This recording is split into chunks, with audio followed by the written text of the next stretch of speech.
End of Moses' series of farewell accounts. And as you normally do close to the end, you begin to kind of ramp things up to get a lot more personal. I mean, Moses knows that his time on earth here in Deuteronomy is very, very short. And so he's getting very personal, getting very challenging, I guess, to the people of God to really just be faithful to God. He knows and understands the challenges that await them spiritually and physically. And he knows the challenge to be faithful to God is going to be hard. It's going to be easier said than done. And the same, I think, is true for us today, that life presents all of us, no matter what stage of life we may be in, with a series of challenges and distractions and choices. And we have to make the decision to love God, to serve God, and to love others. And really, when you look at Israel's journey through the wilderness, it's one of the things they were learning throughout that 40-year road trip. That they were learning, or God was trying to teach them, rather, let me put it that way, to love God, to serve God. And yet what we see there is much like us. A series of highs and lows, great moments and complete and utter failures on Israel's part. And here in Deuteronomy chapter 29, we have a series of choices put before the people of God. And so as we close up this series in Deuteronomy, these 2 or 3 lessons that we've done, I do want to start and just ask this simple question. What phrases or concepts or themes or ideas have you noticed and the chapters that have been part of our daily Bible reading in the book of Deuteronomy? What phrases and concepts and themes and ideas have you noticed in your daily Bible reading in Deuteronomy? Yeah. So I think one of the concepts that I was noticing towards the end was talking about teach this to your children. Yes. All of this in your meditative words, which is not only for them but for the next generation. Teach your children. That pops up a lot. And Moses knows, because he's been leading the people for 40 years, the struggle that's ahead. He knows the importance of each generation committing to follow God. And the only way that's going to happen is if the older teach the younger. And what we're going to see in just a couple of weeks in our daily Bible reading is they don't do that. And we're going to read an entire book, or parts of an entire book, that is nothing but Israel's failure to teach the next generation. And that's the book of Judges. So the importance of teaching your children. Yeah. Oh, go No, ahead. I saw your hand up over there. Okay, you're fine. Finish your thought. No, I was done. Oh, you were? Yeah, I was done. Things that stick out in my mind is obeying the Lord. Yeah. Obeying, and also when he didn't go into the land of rest, the Bible says, because of unbelief, Yeah. which in turn was actually disobedience. Yeah, that's a great point. In my Bible, I've marked the word follow or obey with this kind of like bluish gray color. And that color pops out throughout the book of Deuteronomy. Like Moses is always telling the people, follow God, obey the law. Like those colors, just even in the page I'm looking at right now in the opening for Deuteronomy 29, pop up several times. Moses knows the flip side of following, the flip side of obedience is disobedience, and that's exactly why that initial generation died in the wilderness. Yeah. And there's also this continual, coming back to a covenant. Yeah. A covenant that's being established, kind of what my part in it is as God, and what your part is Yeah. as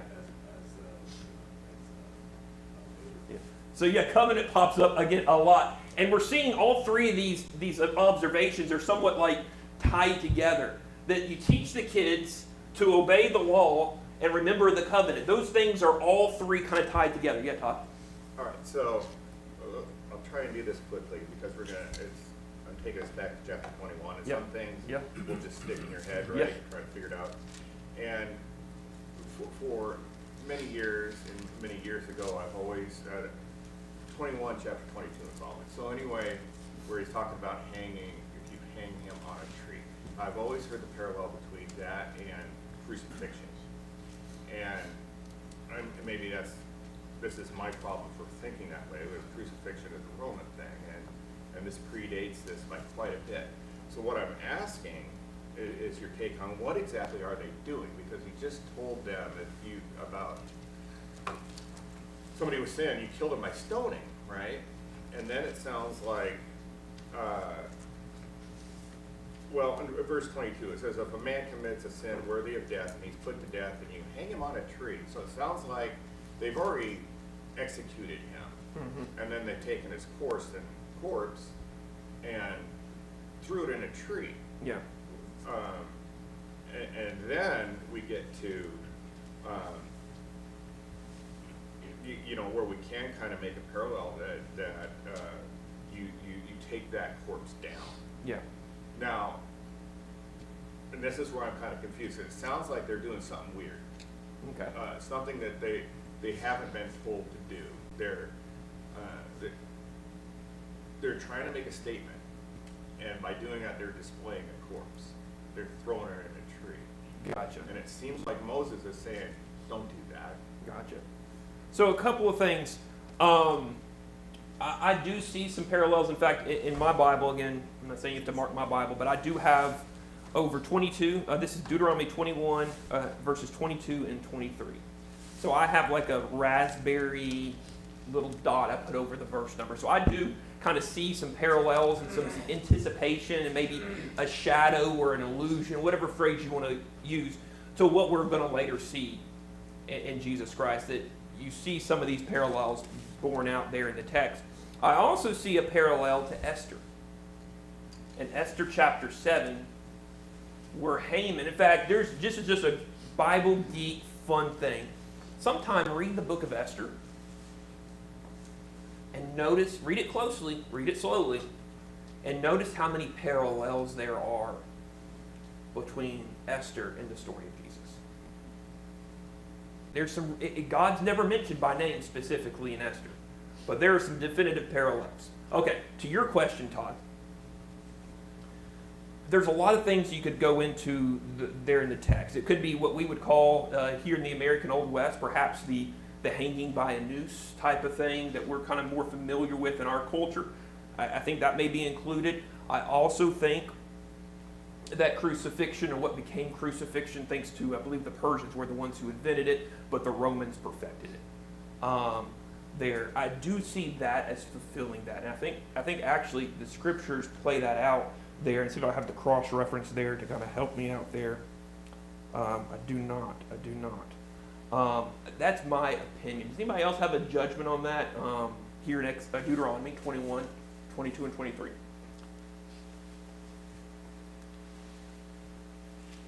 Does that help any? Does that answer your question any?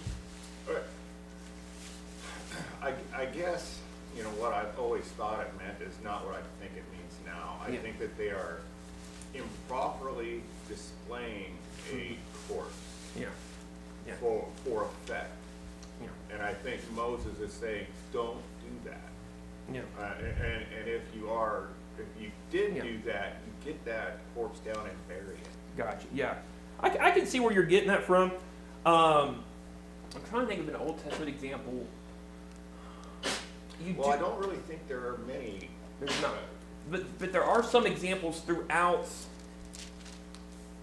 the Old Testament of people who were hung, and that was symbolically, contextually designed to emphasize the curse. I think of, for me, Absalom. If you read the story of Absalom and Absalom's rebellion, Absalom hangs on a tree, symbolically in some way,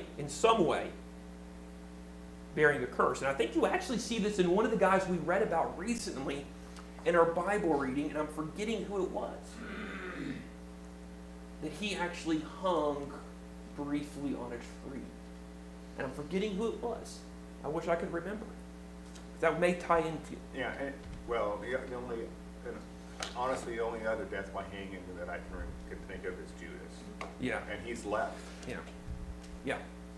Joshua 8, they hang the king of Ai on a tree until evening and sunset, and then Joshua commanded that they take the body down from the tree and That's why it sounded familiar, because it was in Joshua, not our daily Bible reading. Well, we've done Joshua in our daily Bible, but that's why. It was Ai. And the curse that was upon Ai there. I think there's a little bit of a tie there. Now, you know, what you're saying, to answer your question, Todd, is it the curse of execution by hanging, or is it the curse by displaying a dead body? Right. And that's where the question, I don't know, or is it both? Can we throw that out there? Are both involved there? I don't want to muddy the waters too much, but I think that's some food for thought there, Todd. I want to go back and reread and think about that. Sorry. Yeah. Any other thoughts? Because that's food for thought. I had not thought about the second, what you just brought up. Appreciate that.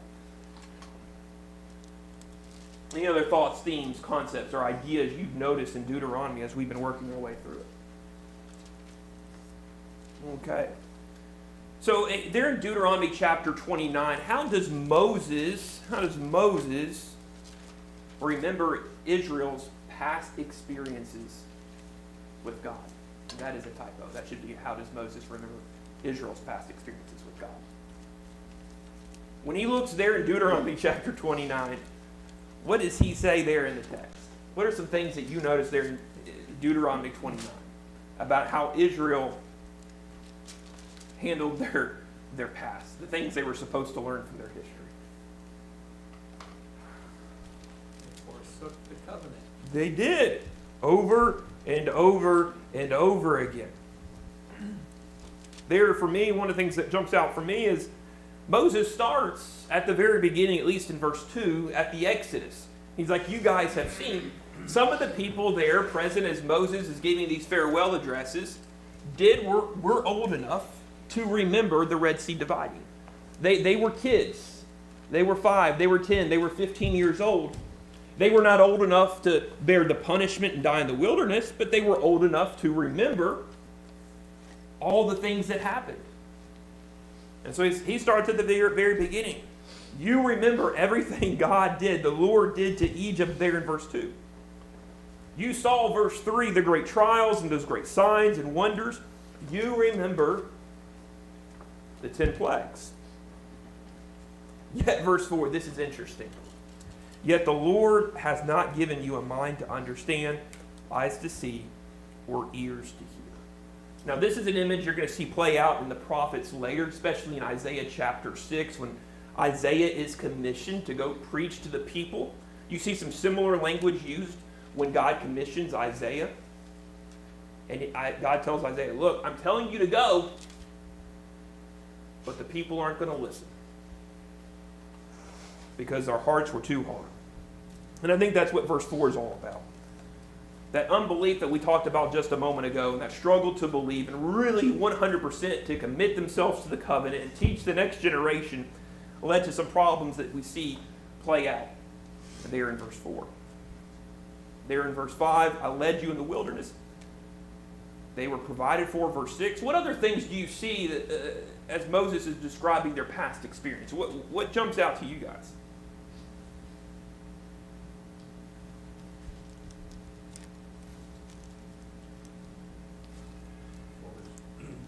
As a recounting of the victories that they had, Sihon and Og. Yeah. And so just, going through all the good things God has done, all the promises that He's kept. Yeah. Yeah. It starts with, there in verse 29, all the promises, I like the way you phrase that, all the promises that He's kept. Verse 2 through verse 15 are largely pretty positive. Look at what God has done for you. Look at the grace and power and how God has worked for your behalf. And then, to what was just said a moment ago, things go sideways there in verse 16, where it talks about how they abandoned the covenant, which goes back to comments we talked about just previously as well.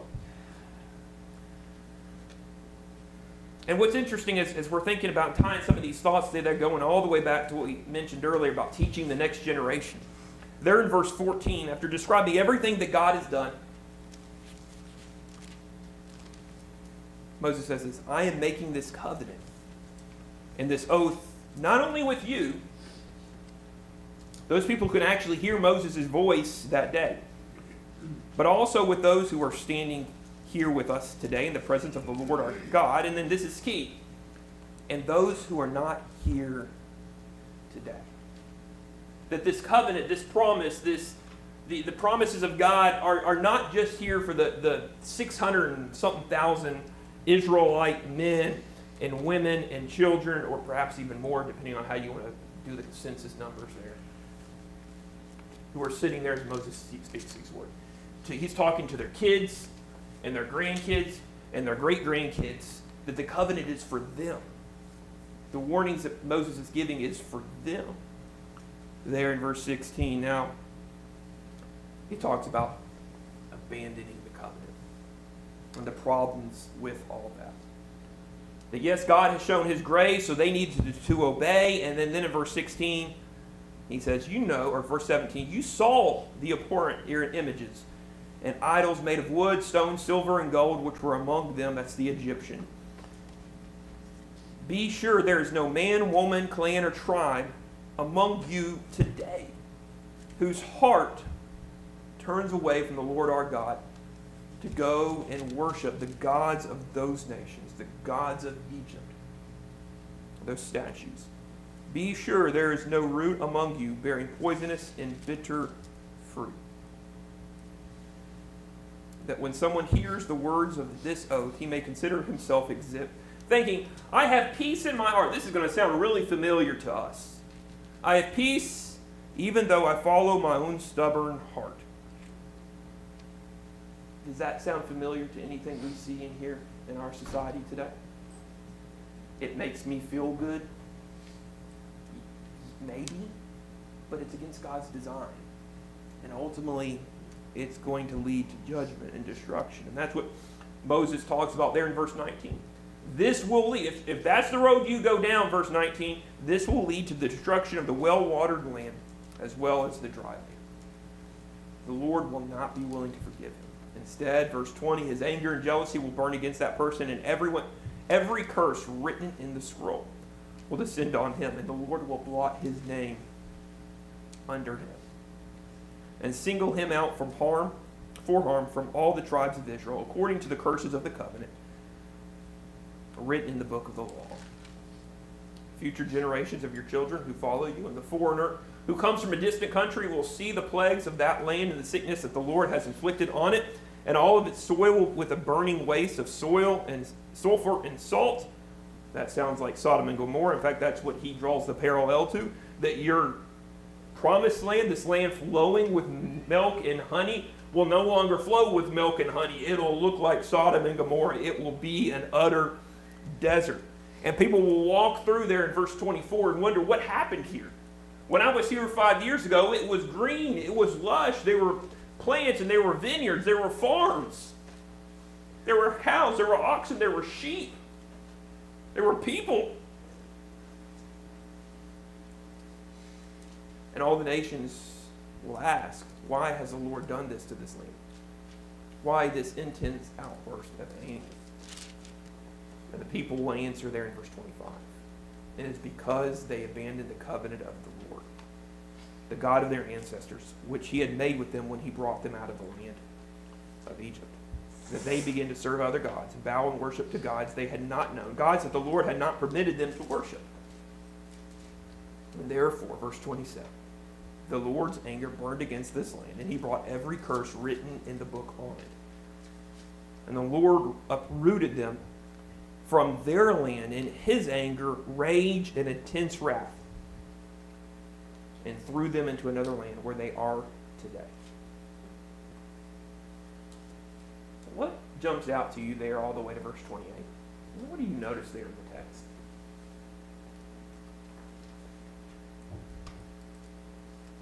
Does anything strike you? For me, it's the intensity of judgment. When you read Moses describe the judgment that comes for breaking the covenant, it's not a pretty picture. God is coming in the fullness of his wrath for breaking the covenant. That the same God who showed grace when he delivered them and rescued them from Egypt, when he destroyed the Egyptian army in the Red Sea, is the same God who's going to come in judgment for being unfaithful to the covenant. Do you guys notice anything else there in the text? Yeah. I want to go back to the beginning of 29 where he outlines the history and, how soon they forget. Yeah. And yet Rahab Yeah. and the people of Jericho remembered Yeah. all of that history and feared the Lord. Yeah. So again, through all of this, it just speaks to me that, God rules in the kingdoms of men, Mhm. and you're either with him or you're against him. Yeah. And he's going to carry out his will throughout the ages. That's the interesting thing. When you skip ahead and look at Joshua, which we're doing on Wednesday night, and I love Joshua. Joshua's a fun book. I think we're going to try to wrap it up this Wednesday night, if my memory is correct. 40 years later, Israel is struggling to remember what God has done for them. And what God did when he divided the Red Sea and did all the plagues and basically took the world's strongest nation at the time and brought it to its knees. Israel has forgotten that. Rahab and Jericho haven't. And several times in Joshua, as we've been studying through that book, we see phrase in the Canaanites or the Jebusites or this city or these people were scared and they were locked up because they saw Israel there. They know what Israel's God has the power to do, and they are shaking in their boots.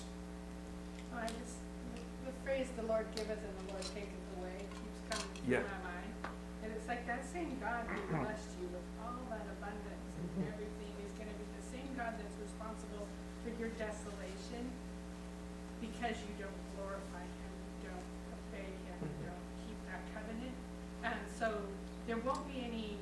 Oh, this king conquered us because no, he's making it very clear. It's God who is going to conquer you.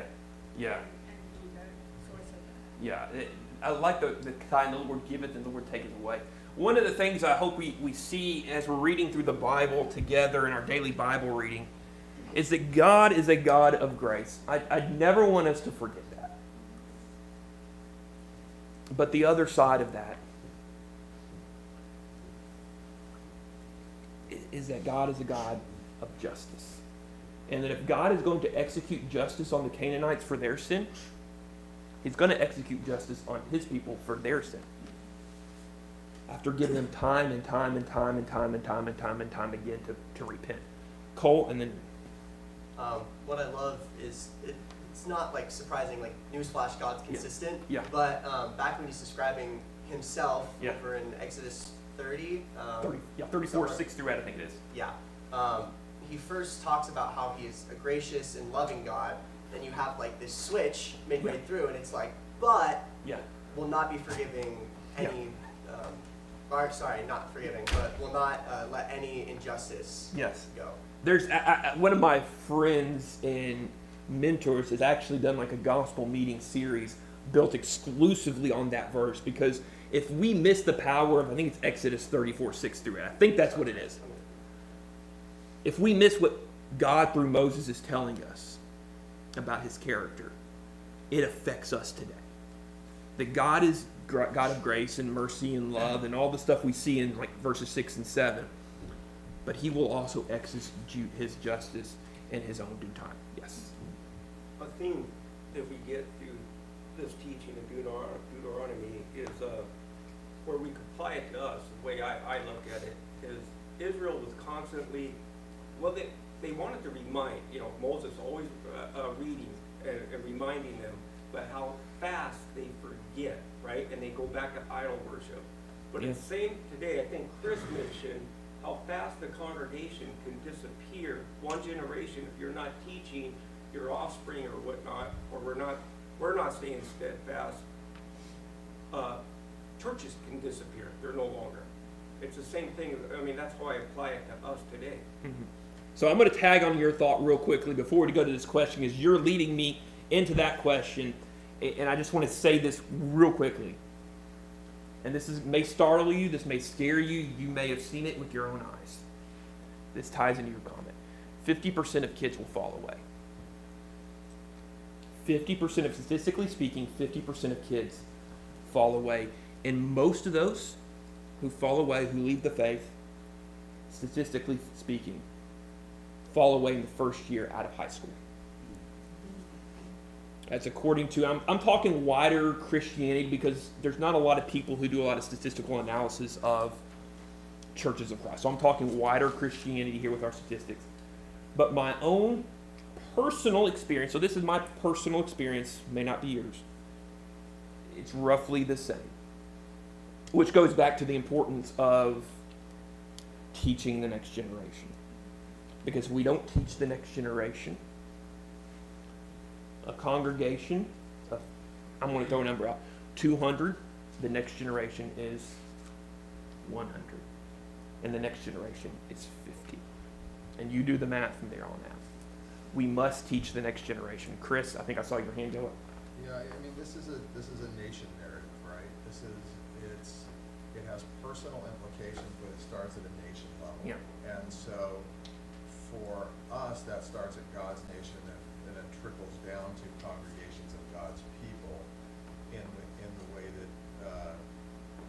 the way that we're operating. And I think too often we try and read this as a personal first, and I think that can be confusing, right? Even as he's talking about the things that have happened here, Joshua was still faithful. Yeah.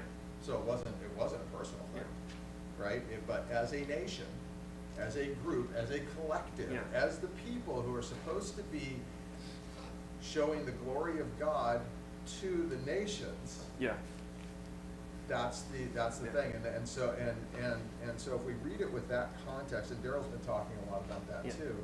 I think it sheds a whole new light on how we can apply it. Especially, I'm going to skip ahead to some things I hope we'll look at later this year in our Bible classes. The 7 churches of Asia.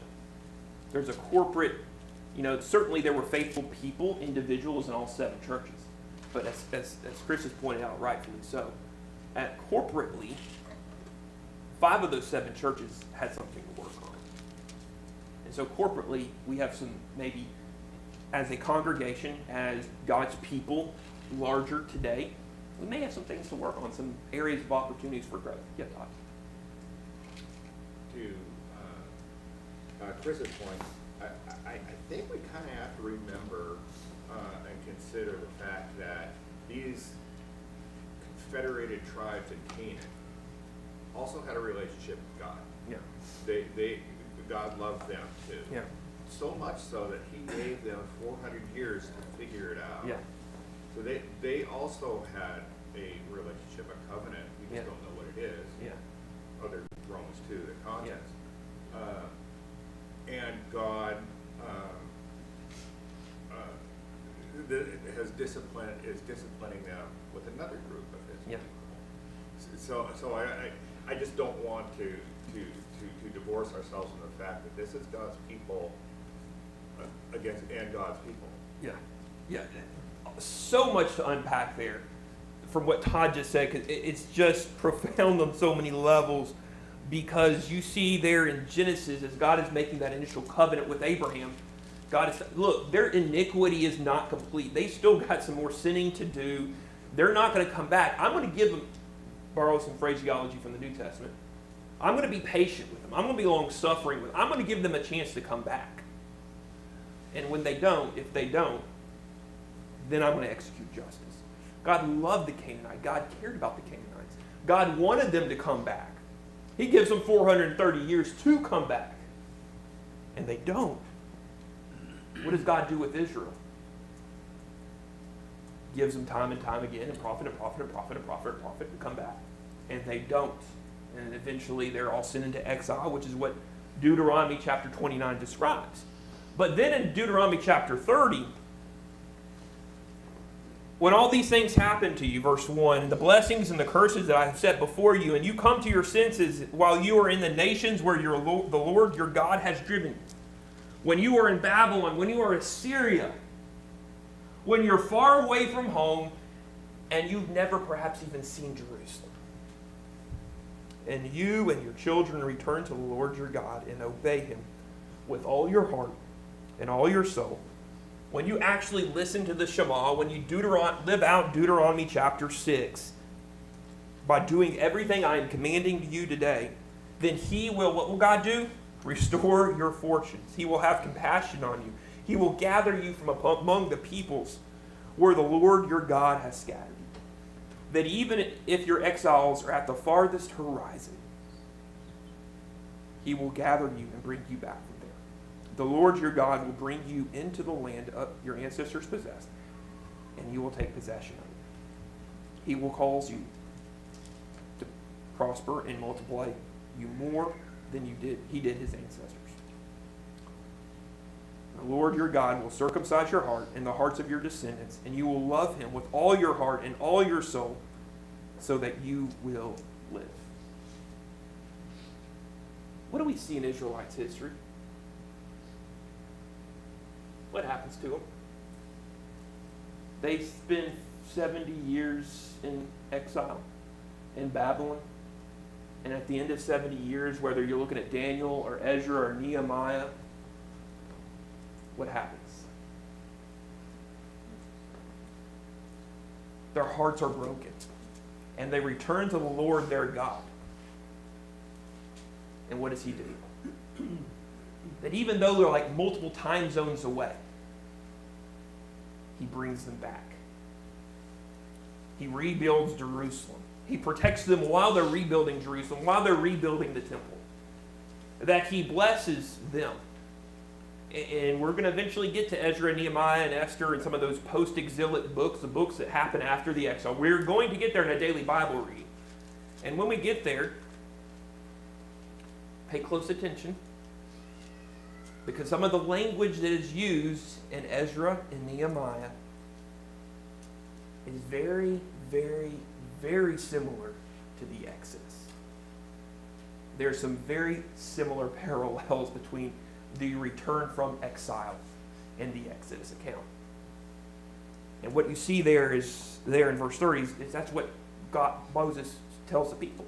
That when you return to God, there will be new Exodus. Verse 4, we'll start back. Restore your fortunes, verse 3. He's going to gather you. Verse 5, He's going to bring you into the land that your ancestors possessed. Just as He's bringing your generation into the land that their ancestors possessed, and Abraham, Isaac, and Jacob, after the exile, God will bring them back. There's Exodus language there. Do we learn anything else about the warnings and the blessings in Deuteronomy 29:30?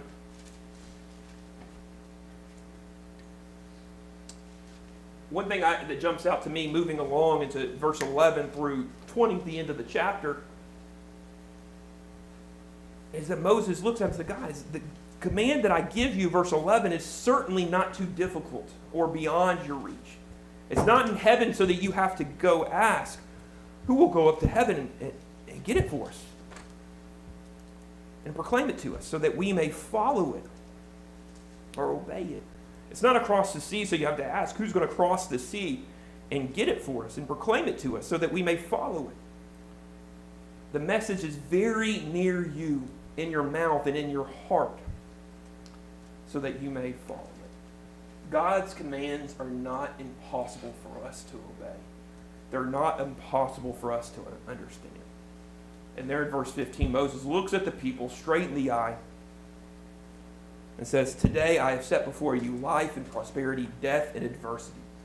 For I am commanding you today to love the Lord your God, to walk in His ways, and to keep His commands and statutes and ordinances so that you may live and multiply. And the Lord your God may bless you in the land you are entering to possess. Yeah, Chris. I mean, verses 18 and 19, I think, Joshua's taking notes, right? Yeah. Oh, yeah. Because he's like, look, yeah, I'm going to use that later on. Yeah.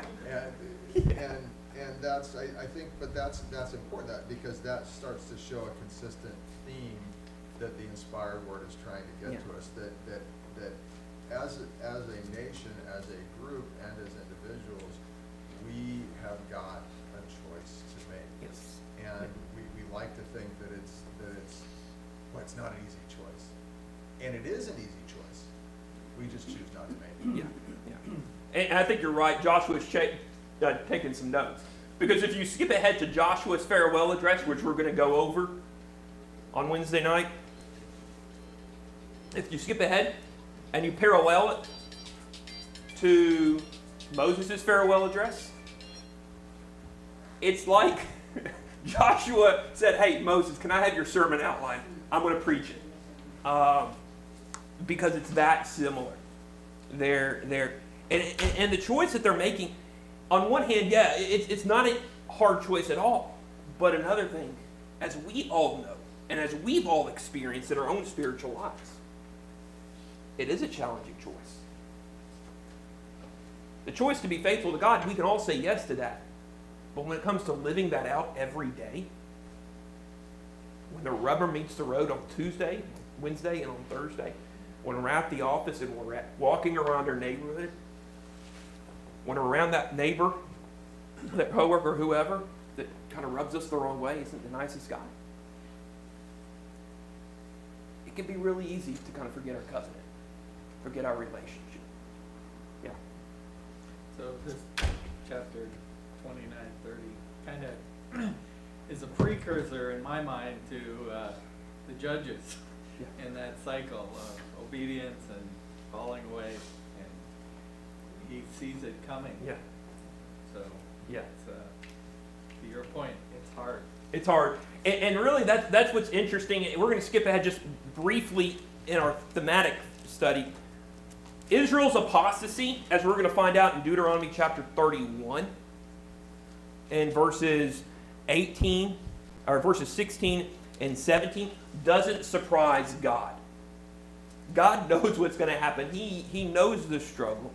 Israel's apostasy, verse 27 through 29, doesn't surprise Moses. He's been with the people for 40 years. He knows their hearts. He knows the struggles they're going to face. It doesn't surprise him. So when you read the book of Judges, which we're going to get into, I think, in our class next week. And Judges, by the way, if you're not familiar with the book of Judges, if they made a movie today, it would not be something you let your kids watch. It would probably not be something you want to watch, just to be very blunt. It's pretty bad and pretty graphic because the people have rejected God in every possible way. But I do want to kind of think about one thing before we transition, because we're getting close to out of time. And this is something I think we all need to kind of start thinking about here, congregationally, kind of corporately, as Chris has mentioned, but individually as well. That what does Joshua's commissioning there in Deuteronomy 31 teach us about the importance of spiritual leadership? That Moses knows that he's about to die, and so he pulls Joshua aside and said, Joshua, you're the next guy. You're the next leader. It's time for you to take the bull by the horns and lead the people. What is the fact that Moses takes the time to commission a new generation of leaders teach us about the importance of spiritual leaders for God's people? It goes back to what you were saying earlier. It's handing down that spiritual guidance from one generation to the next. Yeah. He's keeping God's word active and alive. Yeah, goes back to that idea. We're going to see it in Judges play out, but yeah. I was just thinking back in Exodus, Yeah. when Moses was on Mount Sinai, I think it was 40 days. Yeah. Or something. Yeah. And then, without a leader, look where they went. Yeah. He knows that. Moses knows that. Yeah. Yeah. Yeah. He knows how, when there's not leadership, and Aaron, even though he is considered a leader, completely abdicates his responsibility to lead as God wants him to. And there's some serious issues that arise. Can we see any other things? Can we learn any other things about the importance of spiritual leadership here in Deuteronomy 31? Yeah. He's instilling in Joshua too the confidence, if you will. Like, it's a responsibility Yeah. to lead, and Yeah. this is your responsibility now. Yes. And Joshua, pick up the mantle, challenge you to do this, now go Yeah. for God, do Yeah. this. Yeah. You know, and sometimes I think we have a lot of leaders who necessarily instill the confidence sometimes in the younger people to live up to that potential. And Yeah. I don't know, I just see it more as almost a fatherly thing. Yeah.